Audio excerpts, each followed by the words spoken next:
Want smoother graphics in Free Fire but don't know how? Hi everyone, welcome back to my Gaming Easy. In this video, I'll show you some quick and easy steps on how to increase FPS in Free Fire.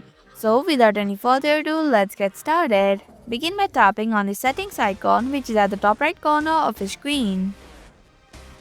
Then click on the display button from the left side of your screen. Now tap on the enhanced or high button to increase the FPS. Selecting higher FPS may cause the device to experience excessive heat or lagging, so if you are sure, tap on the OK button.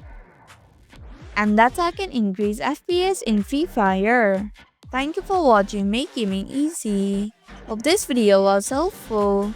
If it was, then hit the like button and comment down if you have any questions or feedback.